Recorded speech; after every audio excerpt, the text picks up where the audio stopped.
This is the place where I am walking. Wow, how much water is it? This is the road, supposed to be elevated, supposed to be raised so high, and yet we have got so much water here.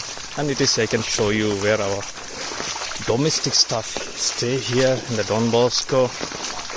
The water level, you can see how our two kokais are walking around looking for things, looking into the things that are all okay.